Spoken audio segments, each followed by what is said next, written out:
रैदास रसायन पीवते, चोले धरे अनंत, चलती बेर पाए नहीं, धन्य कबीर भगवंत। इन वाणियों में सैचुरेटेड ज्ञान है, बहुत कोड वर्डों के अंदर है। रविदास जी के बारे में बता कि पंडितों ने उनकी बेइज्जती करनी चाहिए, तो परमात्मा ने दया करी, 700 रविदास रूप बन गए थे। वो प्रकरण है, अभी इतना नहीं सुनाऊंगा, वो आपने पढ़ रखा है, सुन रखा है। क्या कह रहे हैं पूज्य गुरुदेव भगवान कि इन वाणियों में सैचुरेटेड ज्ञान है। ये वाणियां कैप्सूल है, कैप्सूल। इनमें बहुत कुछ मसाला है अध्यात्म के विषय में, संकेतों में है, कोड वर्ड में है। रविदास का परमात्मा जी ने जिक्र किया। अब 650 साल पहले भाई और बहनों, रविदास जी जो कबीर परमात्मा जी के शिष्य थे, उनके भगत थे। रविदास जी के रूप में परमात्मा ने अनेकों लीलाएं दिखाई, अनेकों चमत्कार किए। जैसा कि परमात्मा जी बताते हैं कि एक बार रविदास जी से एक राजा की रानी ने उपदेश ले लिया। उपदेश लेकर भक्ति करने लगी। रविदास जी के कहने पर भंडारे करने लगी, करवाने लगी। तो रानी ने एक भंडारे का आयोजन कर दिया, काशी के सभी लोगों को आमंत्रित किया और 700 ब्राह्मण उस भंडारे में आ गए भोजन करने के लिए। अब रानी ने अपने पूज्य गुरुदेव को भी बुलाना था, तो रविदास जी को भी निमंत्रण दे दिया। रविदास जी ने भी जाना था, चले गए। अब रानी ने अपने गुरुदेव को तो भाई ऊंचे आसन पर बैठाना ही था। रविदास जी को अच्छा आसन दे दिया। जब ब्राह्मणों ने देखा कि ये चमार जाति का रविदास हम ब्राह्मणों से भी अच्छे आसन पर बैठा है, उन्होंने स्ट्राइक कर दी। पहले जातिवाद का बड़ा बोलबाला था। उन्होंने स्ट्राइक कर दी कि हम इस भंडारे में भोजन नहीं करेंगे, और ब्राह्मण यदि उस समय भंडारे से उठकर चले जाएं तो आम व्यक्ति भी उस भंडारे में भोजन नहीं किया करते थे, उसको खंडित माना करते थे। इन धर्मगुरुओं का इतना दबदबा था। तो ब्राह्मणों ने स्ट्राइक कर दी। रानी ने कहा कि जी कुछ भी हो जाए, मैं अपने गुरुदेव को यहां से नहीं हटाऊंगी, मेरे गुरुदेव भंडारे में रहेंगे। उसी समय रविदास जी ने कहा कि नहीं नहीं नहीं, क्योंकि साधु संतों का स्वभाव होता है, दास गरीब सकल में साहिब, नहीं किसी से अड़ना रे। भगत कभी किसी से अड़ता नहीं है, भले उसकी गलती भी नहीं है, फिर भी भगत किसी से अड़ता नहीं है। दास गरीब सकल में साहिब, नहीं किसी से अड़ना रे। ये सबके अंदर परमात्मा है। किससे वाद विवाद करोगे, किससे लड़ाई झगड़ा करोगे? सबके हृदय रूपी गुफा में तुम्हारा गुरु बैठा है, तुम्हारा भगवान बैठा है, तुम्हारा परमात्मा बैठा है। किससे लड़ोगे?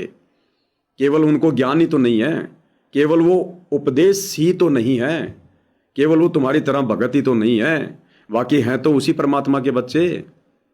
तो किससे लड़ेंगे, किससे झगड़ेंगे? इससे भगत लड़ाई झगड़े से दूर रहता है। तो रानी ने मना कर दिया। सारे ब्राह्मण जैसे उठकर चलने को हुए तो रविदास जी ने कहा कि नहीं नहीं नहीं, हे ब्राह्मणों, हे विप्रजनों, मैं अपनी औकात भूल गया था, मुझे यहां नहीं बैठना चाहिए था, ये तो आप लोगों के लिए है, मुझे अपनी हद में रहना चाहिए। और ये कहकर एक अच्छे संत की भूमिका करते हुए, और जहां उन ब्राह्मणों के जूते चप्पल थे, खड़ाऊ वगैरह थी, रविदास जी वहां आकर बैठ गए। ब्राह्मण बड़े प्रसन्न हो गए, रानी थोड़ा दुखी, लेकिन क्या करे, अब गुरुजी का आदेश मानना पड़ेगा। भंडारा शुरू हो गया। जब भंडारा पंडित जन खाने लगे, क्योंकि सबसे पहले पंडितों को खाना खिलाया जाता था, तो परमात्मा जी ने क्या चमत्कार किया, क्या लीला की। 700 ब्राह्मण थे, हर एक ब्राह्मण के साथ में एक रविदास बैठकर खाना खा रहा है, और जो पंडित खाना खा रहा है उसको दिखाई नहीं दे रहा, उसके बराबर वाले को दिखाई दे रहा है, और बराबर वाले के साथ में एक रविदास बैठकर खाना खा रहा है, वो दूसरे को दिखाई दे रहा है। यानी खुद को दिखाई नहीं दे रहा, दूसरे को दिखाई दे रहा है। और एक दूसरे का मजाक करने लगे कि देख तेरे साथ में रविदास भोजन कर रहा है, देख तेरे साथ में वो चमार भोजन कर रहा है। और जब उनको पता चला कि ये तो सबके साथ भोजन कर रहा है, तो रविदास जी उधर बैठे हुए थे। उन्होंने कहा कि हे पंडितों, मुझे क्यों मुफ्त में बदनाम कर रहे हो? मैं तो आपके इन चरण पादुकाओं में बैठा हूं। देखो, रविदास जी वहां भी बैठे और प्रत्येक ब्राह्मण के साथ बैठकर भोजन भी खा रहे हैं। उसके बाद ब्राह्मणों ने हाथ जोड़े उस चमत्कार को देखकर, लीला को देखकर, क्योंकि 650 साल पहले ज्ञान आधार से तो कोई था ही नहीं, भगत ही नहीं थे, वो जगत वाले कहां से होंगे। तो परमात्मा ने चमत्कार दिखा दिखा के, इस प्रकार की लीलाएं कर करके ही आत्माओं को शरण में लिया था। तो रविदास जी के रूप में कबीर भगवान ने वहां पर सत्संग किया, क्योंकि वो रविदास जी नहीं कर रहे थे वो सारा खेल। गुरुदेव क्या कह रहे हैं? ये वाणियां सैचुरेटेड हैं, ये कैप्सूल में है। भाई रविदास जी तो कबीर परमात्मा जी के भगत थे। भगत बेचारा कहां से इतना सब कुछ कर देगा? भगत बेचारा क्यों नाम दीक्षा देगा? वो तो खुद दीक्षा लेके भक्ति कर रहा था। रविदास जी को क्या अधिकार था किसी को दीक्षा देकर उसको अपने शिष्य बनाना? और उन पंडितों के भंडारे में जाकर भोजन करना, दूसरों के भंडारे में जाकर भोजन करना, नियम तो हर युग में हर समय परमात्मा यही बताते हैं। तो रविदास जी तो परमात्मा जी की बहुत निकट रहते थे। तो रविदास जी थोड़े ना ऐसे किसी के भंडारे में जाकर, अनुपदेशियों के भंडारे में जाकर खाकर ये गलती करेंगे, 3 लोक का भार अपने सिर पे चढ़ाएंगे। वो तो ज्यादातर परमात्मा जी के साथ में रहा करते थे, उनके परम भक्तों की श्रेणी में थे। तो परमात्मा कबीर जी ने वहां पर घंटों खड़े होकर सत्संग सुनाया, ज्ञान दिया उन पंडितों को, और 700 ब्राह्मणों ने परमात्मा जी से दीक्षा ग्रहण की, जो रविदास रूप में लीला कर रहे थे। उन्होंने अपना जो धागा था, जो सूत बोलते हैं जिसको, जनेऊ, कच्चे सूत का, तो परमात्मा जी कहते हैं कि 1.25 मन सूत वहां पर नीचे उतारा गया। सभी ब्राह्मणों ने अपना वो जनेऊ तोड़ के जमीन पे डाल दिया, क्योंकि रविदास रूप में कबीर परमात्मा ने अपने शरीर के अंदर सोने का जनेऊ दिखा दिया कि पंडितों, तुम तो ये धागे का जनेऊ पहन के डोलते हो, अपने आप को पंडित कहते हो, देखो मेरे शरीर में। अपनी शक्ति से उनको दिव्य दृष्टि देकर और वो दिखाया। सारे ब्राह्मणों ने सरेंडर कर दिया। अब रविदास जी तो भगत थे भाई। भगत में तो वैसे सिद्धियां नहीं होती हैं, सूक्ष्म होती हैं, और ना भगत को पता होता है कि इन सिद्धियों का प्रयोग कैसे करना है, और ना भगत को आदेश होता है, ना 650 साल पहले किसी को आदेश था सिद्धियां दिखाने का। तो गरीबदास जी कैसे चमत्कार कर देंगे? कैसे 700 रूप बना लेंगे? कैसे अपने शरीर के अंदर सोने का जनेऊ दिखा देंगे? तो ये सारा का सारा जो खेल है, ये कबीर परमात्मा सतगुरु रामपाल जी ने किया। यही करते हैं आज भी, और आगे भी कुछ होगा तो इसी परमात्मा जी की दया से होगा,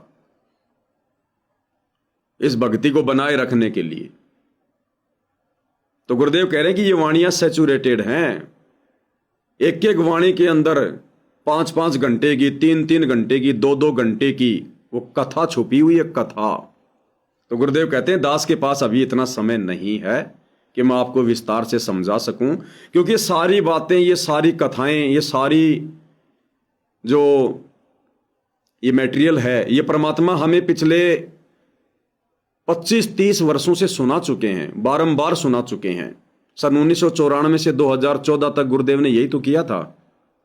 अब गुरुदेव संकेतों में विशेष संदेश भेज रहे हैं ताकि हम उनके संकेतों को समझ सकें, क्योंकि सत्संग हम पहले सुन चुके हैं।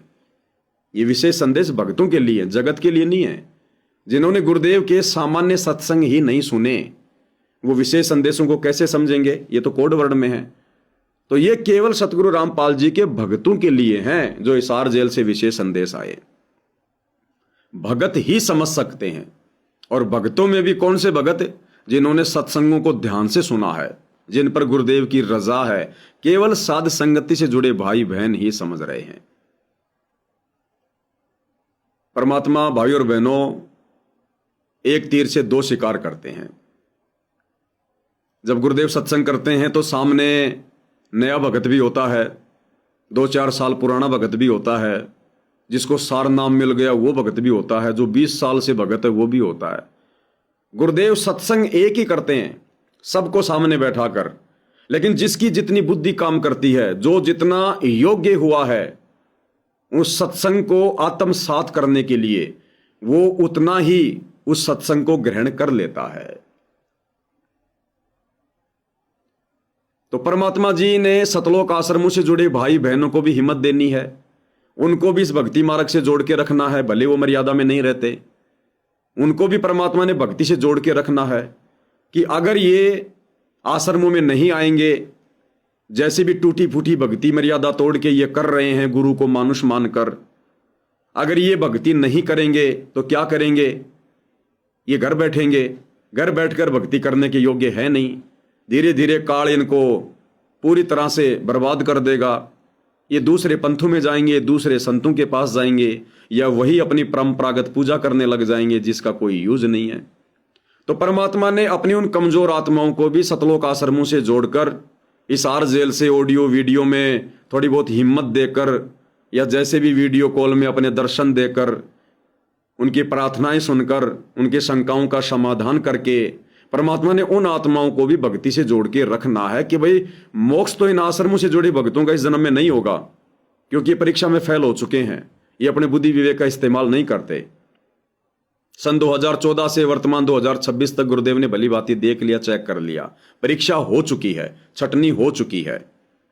लेकिन परमात्मा उनको भी अपने चरणों में बना के रखना चाहते हैं कि द्वार धनी के पड़ा रहे, धक्के धनी के खाए, सो काल जग जोर ही पर द्वार छोड़ना जाए, कि कम से कम भक्ति तो करते रहेंगे, जैसे भी टूटी फूटी।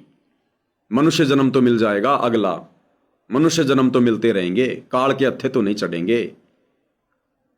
और जो साध संगति से जुड़े भाई बहन हैं, जो गुरुदेव के सत्संगों को बहुत ध्यान से सुनते हैं, गुरुदेव का आशीर्वाद है, परमात्मा ने जिनका ज्ञान योग खोल रखा है, वो भाई बहन इन विशेष संदेशों को तुरंत समझ जाता है कि गुरुदेव कहाँ क्या संकेत कर रहे हैं, गुरुदेव ये बात यहां पर किसके लिए बोल रहे हैं।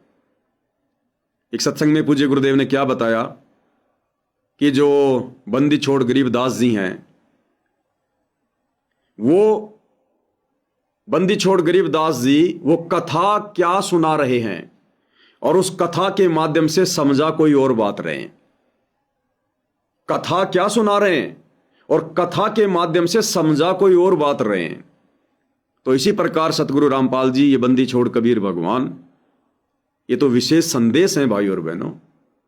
परमात्मा कहां संकेत कर रहे हैं, किसके लिए कर रहे हैं, अपनी अपनी बुद्धि अनुसार आत्माएं उसको ग्रहण कर लेती हैं। जैसे आपको एक छोटी सी बात बताता हूं, आपने अक्सर एक ऑडियो सुनी होगी सोशल मीडिया पर, नहीं सुनी है तो मैं आपको एक बार सुना देता हूं, सुनिएगा।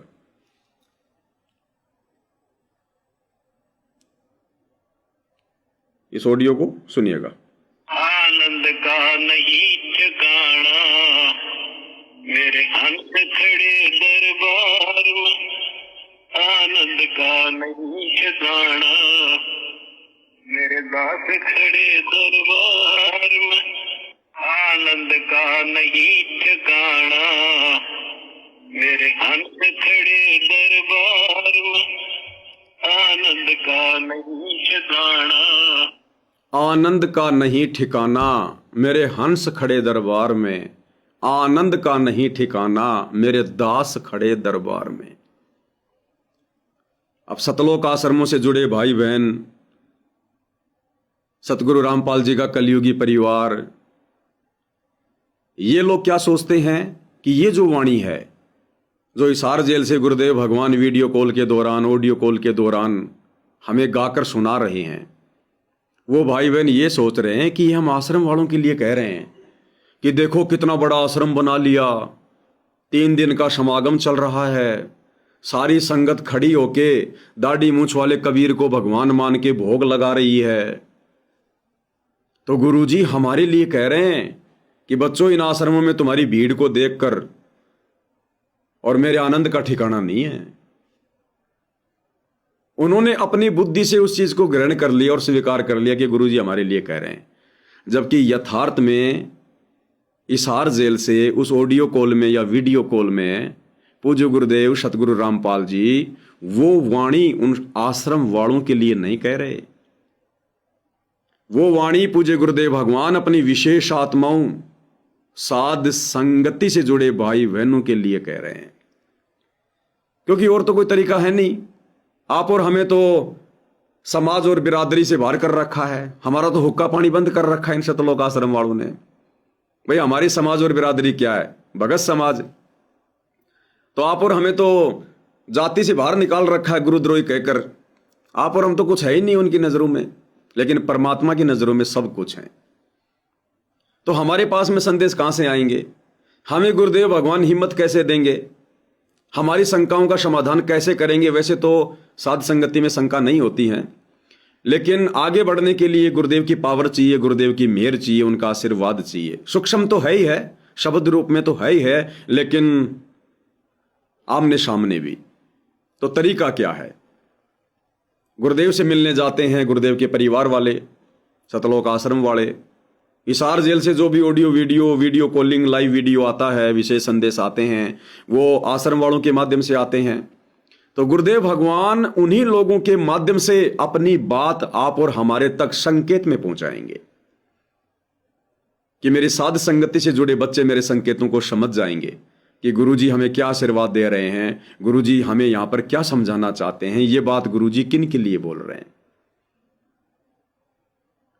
तो ये बात आनंद का नहीं ठिकाना मेरे हंस खड़े दरबार में, आनंद का नहीं ठिकाना मेरे दास खड़े दरबार में, मेरे दास खड़े दरबार में, आनंद का नहीं ठिकाना मेरे हंस खड़े दरबार में।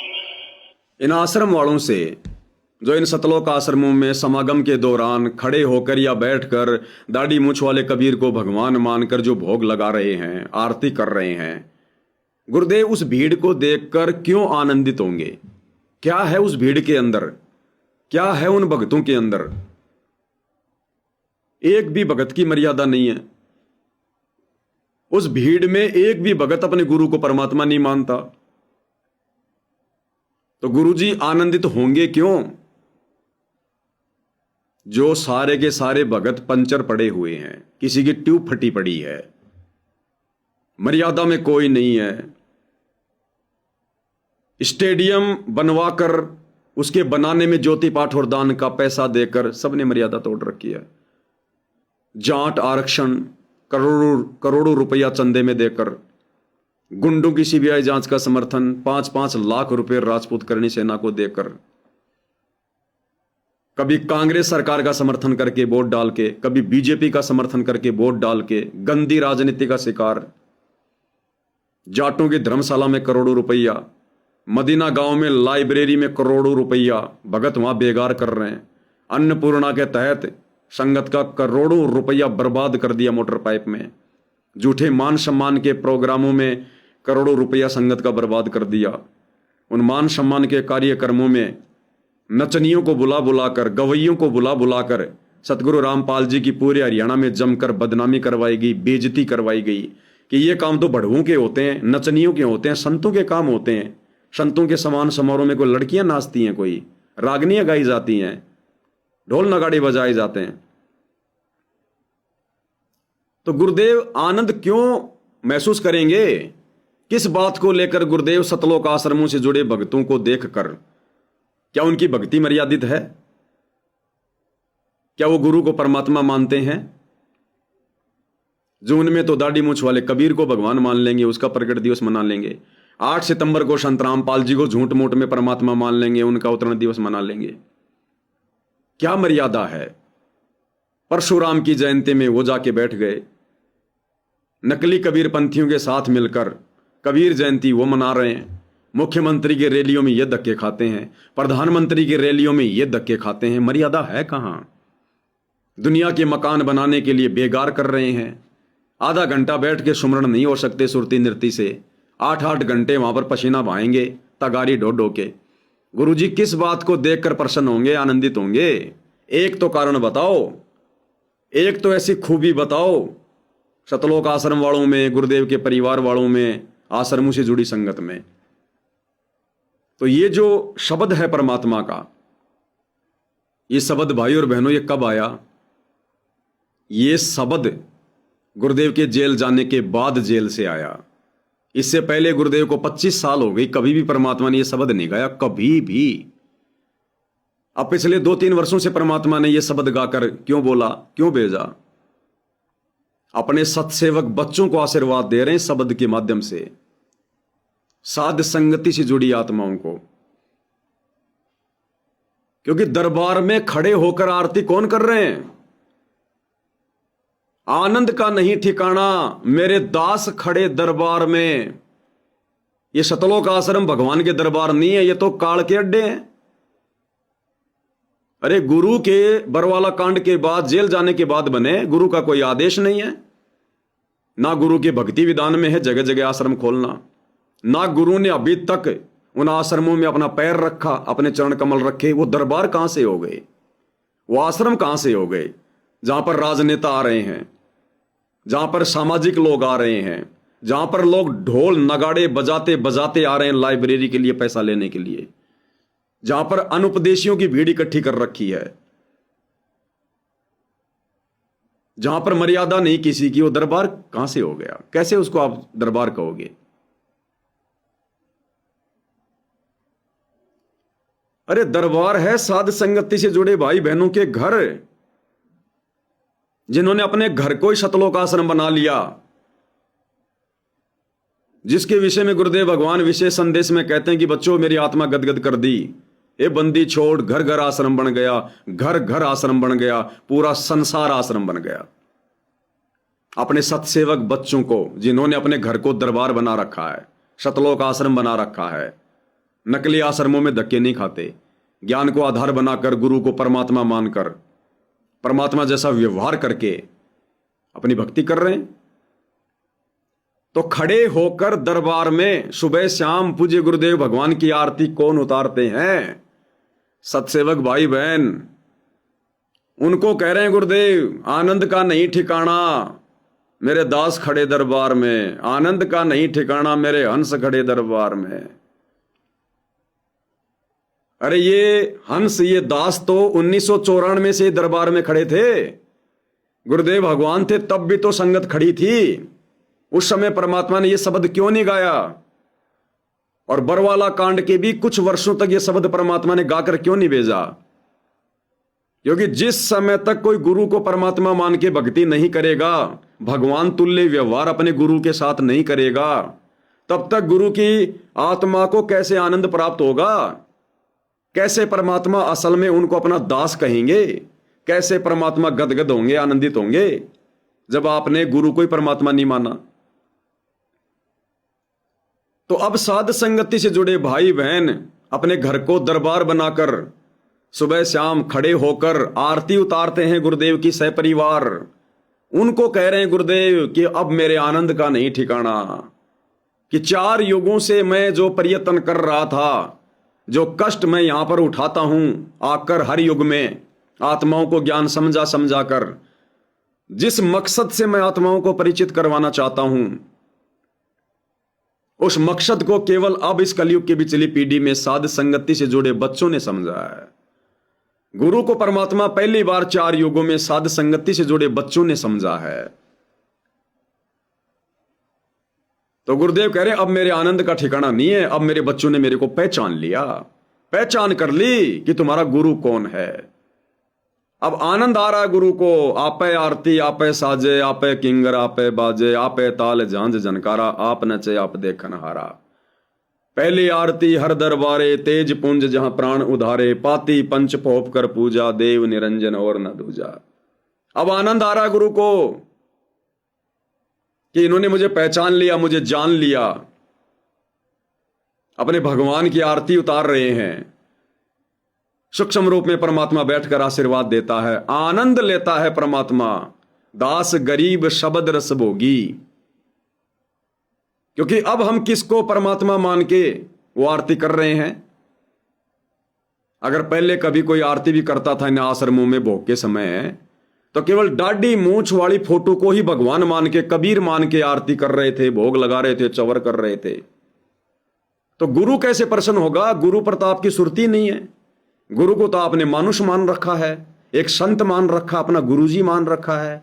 भगवान आपने दाढ़ी मूंछ वाली कबीर की फोटो को मान रखा है, तो गुरु कैसे प्रसन्न होगा जब आत्मा की सुरती नृत्य उस दाढ़ी मूंछ वाली फोटो पर है। अब साध संगति से जुड़े भाई बहनों की सुरती नृत्य, मन पवन, मन कर्म, वचन, तन मन धन, आत्मा, सब कुछ अपने गुरुदेव के ऊपर है। अपने गुरु को परमात्मा मान के सुरती टिका के आरती कर रहे हैं, दरबार में खड़े हैं, उनके लिए कह रहे हैं गुरुदेव आनंद का नहीं ठिकाना मेरे दास खड़े दरबार में, आनंद का नहीं ठिकाना मेरे हंस खड़े दरबार में। गीता जी अध्याय 3 श्लोक 13 को समझकर कि परमात्मा को भोग लगाए बिना जो अन्न पकाते हैं वो तो पाप खा रहे हैं।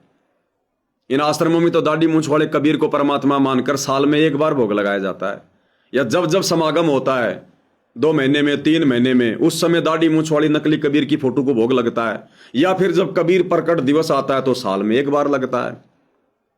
तो इस विधि से तो वो दाढ़ी मूंछ वाला कबीर भी यदि कहीं है तो वो भी दुखी है, वो भी नाराज है इन आश्रम वालों से, वो भी प्रसन्न नहीं है कि नालायको तुम तो मेरे श्राद्ध निकाल रहे हो, तुम तो मेरे श्राद्ध से निकाल रहे हो साल में एक बार। अरे तुम तो रोजाना रोटी ठूस रहे हो दोनों टाइम, और मुझे साल में एक बार भोग लगा रहे हो। तुमने तो श्राद्ध वाले काम कर दिए। साल में एक बार दादाजी के श्राद्ध आ गए, दादाजी को हलवा पूरी बना के कच्ची पक्की और निफराम। तो दाढ़ी मूंछ वाला भी दुखी है सतलोक आश्रमों से जुड़े भक्तों से कि नालायको तुम मुझे भगवान कहां मान रहे हो। अगर भगवान मानते तो पहले मुझे भोग लगाते प्रतिदिन, और भोग लगाने की आरती गुरुदेव ने नित्य नियम की पुस्तक में लिखी रखी है। आज लग्या साहिब को भोग दीन के टुकड़े पानी का, कोई जग्या पुरबला भाग, सफल हुआ दिन जिंदगानी का। तो भोग की आरती के साथ में भोग लगता है भगवान को। तो वो दाढ़ी मूंछ वाला भी दुखी है सतलोक आश्रम वालों से, तो कि नालायक ने मेरे श्राद्ध निकालने शुरू कर दिए। साल में एक बार जब कबीर प्रकट दिवस आता है, थोड़ा बहुत हलवासा बना के, लड्डू जलेबी बर्फी लगा के, बर्फियों का सत साहिब लिख कर और रख देते हैं मेरे सामने। इनको भोग लगाने की विधि भी नहीं पता, ना मेरा कोई आसन लगाते, ना मेरे से वहां आसन पर विराजमान होने की पहले कोई प्रार्थना करते, ना भोग लगने के बाद मेरे हाथ धुलवाते, कुछ तो नहीं करते ये। पर रख दिया सामने, खाए तो ठीक, ना खाए तो ठीक। तो वो दाढ़ी मूंछ वाला कबीर भी दुखी है सतलोक आश्रम वालों से।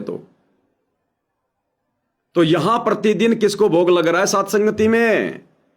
अगर साध संगति से जुड़ा भगत भोजन खाएगा चाहे सुबह या शाम, पहले गीता अध्याय 3 श्लोक 13 के अनुसार अपने गुरु को परमात्मा मानकर भोग आरती के साथ भोग लगाएगा, उसके बाद भोजन ग्रहण करेगा, क्योंकि वो प्रसाद उसके बाद ही बनेगा। अपने गुरुदेव से प्रार्थना करेंगे भोजन रखकर, उनका आसन लगाकर। हमें कोई जल्दबाजी नहीं है। परमात्मा ने हमारी सारी भ्रमणाएं मिटा दी, हमारी भागदौड़ मिटा दी। हम काम धंधे से ज्यादा, समाज से ज्यादा अपने गुरु को और भक्ति को महत्व देते हैं। हमारे पास खूब समय है, खूब दे रखा परमात्मा ने। जिसकी जैसी नीयत होती है परमात्मा उतना उसको समय दे देता है। हम दोनों टाइम आराम से भोग लगाते हैं, तीनों टाइम परमात्मा के दरबार में खड़े होकर आरती करते हैं, थाली हाथ में लेकर चवर करते हैं अपने गुरुदेव भगवान को परमात्मा मानकर, चरणामृत बनाकर पीते हैं अपने गुरुदेव भगवान का रोजाना। तो दरबार में कौन खड़ा होता है? कौन खड़ा है अपने गुरु को परमात्मा मान के उनकी भक्ति पर? साध संगति से जुड़े भाई बहन। तो ये जो वाणी है जो आप जी सोशल मीडिया पर सुनते हैं, ये साध संगति से जुड़े भाई बहनों को आशीर्वाद है।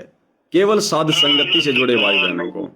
आनंद का नहीं ठिकाना मेरे हंस खड़े दरबार में, आनंद का नहीं ठिकाना मेरे दास खड़े दरबार में, आनंद का नहीं ठिकाना मेरे हंस खड़े दरबार में, आनंद का नहीं ठिकाना मेरे दास खड़े दरबार खड़े। तो भाई और बहनों, इस प्रकार से पूज्य गुरुदेव भगवान इन विशेष संदेशों के माध्यम से या इन सतलोक आश्रम में जो ऑडियो वीडियो आ रही है, इनके माध्यम से परमात्मा ये आशीर्वाद अपना आप और हमें हिम्मत देने के लिए इस प्रकार से परमात्मा आप और हमारे तक पहुंचाते हैं। अन्यथा देख लो उन आश्रमों में कोई मर्यादा में है क्या? अरे गुरु जी को तो 2014 में नाराज करके, दुखी करके उन्हीं लोगों ने बरवाला कांड करवा कर जेल भेज दिया। आज जेल में भी ये लोग गुरु जी को खून के आंसू रुला रहे हैं। जेल में भी गुरु जी को शांति से जीवन व्यतीत नहीं करने दे रहे। बाहर इतने उल्टे कर्म कर रहे हैं, इतनी राजनीतियां कर रहे हैं। गुरु जेल में भी इनके पाखंडों को देखकर, कारनामों को देखकर दुखी रहता है। तो कैसे कहेगा गुरु कि मेरे आनंद का नहीं ठिकाना, मेरे दास खड़े दरबार में? ये दास हैं क्या? इनको दास की परिभाषा का भी पता है क्या? दास के क्या लक्षण होते हैं? दास के गुरु जी के प्रति क्या भाव होते हैं? दास को क्या करना चाहिए? गुरु का गुरु बनकर काम करना चाहिए या गुरु का जो है गुलाम बन के काम करना चाहिए? ये तो गुरु के गुरु हैं। गुरु ने कभी राजनीति नहीं करी, ना अपने भक्तों को कभी शिक्षा दी, ना राजनेताओं का समर्थन करने की शिक्षा दी, ना किसी पार्टी को वोट डालने की शिक्षा दी, ना कोई आदेश दिया। आज गुरु का परिवार क्या कर रहा है? आज राजनीति में नंबर 1 है सतगुरु का परिवार। पूरे हरियाणा को पता है कि बीजेपी के चरणों में बैठा है बाबा रामपाल का परिवार। 2019 में कांग्रेस के चरणों में बैठा था, 2024 में बीजेपी के चरणों में बैठ गया। गिरगिट की तरह रंग बदलता है कि कौन सी सरकार आएगी सत्ता में जिससे हमारे आश्रम चलते रहें। तो गुरु आनंदित कैसे होगा? तो यह आशीर्वाद भाई और बहनों पूज्य गुरुदेव भगवान का आप और हम सत्सेवक भाई बहनों के लिए है। तभी तो हम ये भक्ति कर पा रहे हैं। गुरु के इस आशीर्वाद के बिना, उनको इतना गदगद किए बिना ये काल आप और हमें आरती उतारने दे सकता है क्या? इतना संघर्ष करने दे सकता है क्या? युवा अवस्था में रजोगुण से दूर होने दे सकता है क्या? इतना समय भक्ति के लिए दे सकता है क्या? इतनी मर्यादा निभाने की हिम्मत दे सकता है क्या? तो गुरुदेव भगवान का फुल टू फुल आशीर्वाद हम सभी आत्माओं के ऊपर। पल पल हम उनकी नजर में हैं। जैसे गाय का बच्चा पल पल गाय की नजर में रहता है, जो बच्चा गऊ की नजर में, यूं साईं को संत भक्तों के पीछे फिरे वो भगत वत्सल भगवंत। तो भाई और बहनों, जिसने इस कलयुग की पिछली पीढ़ी में अपने गुरु की आत्मा गदगद कर दी, उसका तो बेड़ा पार है, कोई रोकने वाला नहीं है। बस रहना मर्यादा में। अन्यथा परमात्मा की तो वाणी आप जानते ही हैं, जिन बातों से गुरु दुख पावे उन बातों को दूर बहावे। तो आश्रम वाले तो इतना भी नहीं कर पाए। जेल में भी गुरु को शांति से नहीं बैठने दे रहे। जेल में भी ये विशेष संदेशों में ऐसी ऐसी बातें गुरुदेव भगवान इन आश्रम वालों के लिए बोल रहे हैं कि मेरे से तुम्हारी इतनी शिकायतें नहीं सुनी जाती, एक एक की शिकायत नहीं सुनी जाती। अरे अच्छे इंसान तो जगत में भी ऐसा नहीं करते जैसे तुम भगत कर रहे हो। कैसी कैसी बातें।